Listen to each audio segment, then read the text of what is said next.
What is up, everyone? Welcome back to another video today, and in this video I'm going to be taking a look at the Gemini Jets August 2025 releases.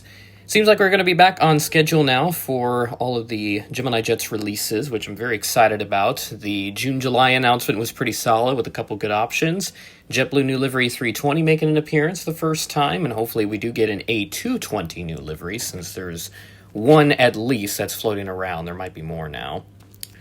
Without further ado, let's go ahead and take a look at the 1 to 200 releases for August. We start off with a March Air Force Base C-17. I feel like I've seen that one already, but maybe I'm tripping. United Star Alliance 763 is up next. Very nice to see that. 1 to 400 release turned out pretty good in that regard. Ooh, wow. United Battleship Gray 735. Ooh, boy, that is a nice release. I thought JC maybe would have made that, but looks like Gemini got the opportunity to do it. And another retro release right above that, TWA 727. So it looks like we're going to go heavy on retros for 1 to 200 collectors this month around. That's how it kind of was last month, too. Then we have a Royal Air Force E-7A Wedgetail, so we get another appearance of this mold, which has got a lot of modifications to it, including the big giant piece behind it, which I think it's some type of radar, if I remember right. I think that's what it's used for. Logan Air ATR 72, so now we're getting some diverse European stuff as well. Don't need to see that notification on my iPad, it's just them posting the releases. They're actually up on the website just ahead of them actually announcing it, so not sure what's up with that. Okay, it looks like, did they duplicate the release by accident? Or no, they're doing two different registrations, that's why. One of them is Tango Echo, the other is Tango Foxtrot, so that is interesting to see that. JetBlue A320 new livery coming in hot as well. Forever Blue, November 547 Juliet Bravo, still keeping that same registration from 400 last month. Then we also have the El Al 777 making its appearance. Actually, they did a couple, which I believe indicates that it is a flaps down. So yeah, that first release was a flaps down, but it did not have the sticker. Moving up, Delta A330 200. Another 1 to 400 release coming on over. And then we have two more. Looks like they're in the, well, one of them is an Allegiant. This is the A320 with sharklets. Again, why didn't they do a fence tip one? Hopefully we get that at some point because I know that would be super nice. And then to round things off for 1 to 200, the Aeromexico Connect Embraer 190. So good to see that making an appearance. And that will transition over into our 1 to 400 releases, which we have one military release. Ooh, wow. Camouflage C5. And it is the original Galaxy mold as well with the TF-39 engines in New York Air Guard. Hopefully that means we get some older engine C5s again, because I know there's been some collectors who have really wanted that.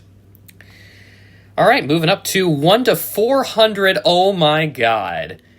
A re-release of the United CRJ 550. Wow, that is a long time coming. I know many collectors who've been wanting another release of the 550, so I am super happy to see this. I don't need another release, obviously, but I know others who just cannot find the first release. Also, another re-release, the United A321 Neo. They're doing the second registration. So they're giving us some United. They haven't done United in a little while. Oh, JAL, Japan Airlines MD-90. Wow. Hello. Man, I love Mad Dogs. I don't collect this type of stuff, but that might be of my interest. Maybe I'll pick that up at some point down the line.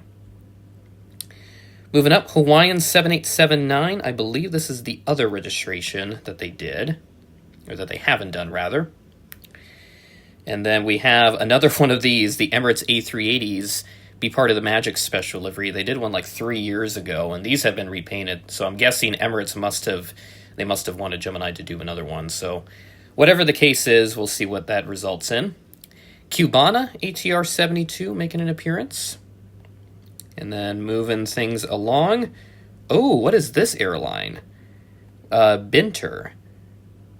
Looks like it's from Spain. It's an E195 E2, though. I've never heard of this airline, so interesting that they actually had some on order. So that's very creative for Gemini to get to. Yes! U.S. Airways Heritage. Finally, we get this one from Gemini Jets. Awesome. Super happy to see that. US Airways Heritage 321, so I will pick this up to complete the set. That is what I've been aiming to do with this. And there we go.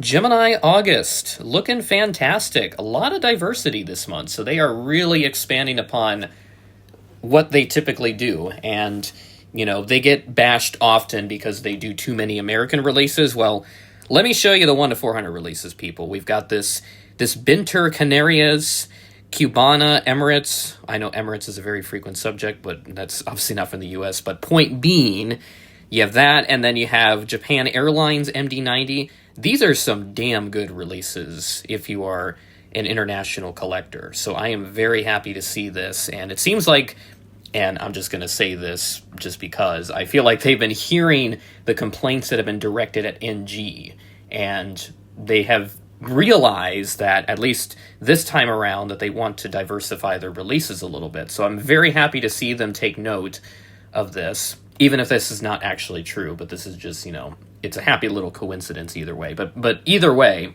it's a great release for sure. Not very heavy on American stuff, but more so on international stuff, which I'm very happy to see in the 1 to 200 and the 1 to 400 department. We'll definitely get the US Airways Heritage, and I'm definitely tempted by that Japan Airlines MD-90. I'd love to collect more Mad Dogs just from around the world, so I'm very happy to see the type return this month. And then down in the 1 to 200 section, and I should mention as well, actually, before I move down there, the C5A, the camouflage livery, that's also very nice.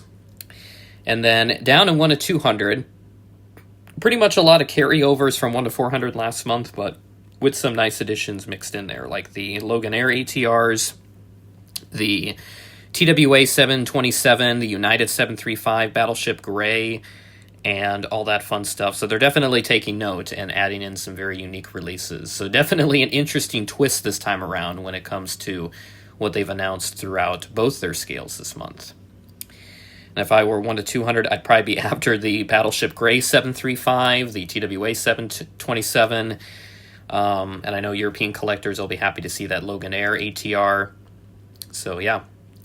And I know, you know, so I've seen someone, they said, if I go back up to 1 to 400, that Cubana was like their most exotic airline that they've done recently. Well, I think this one that they did on the E2 probably beats that now. So I think Gemini has done their homework this time around when it comes to looking at unique airlines that they could be doing. And certainly they have found one that has fit the bill in terms of that.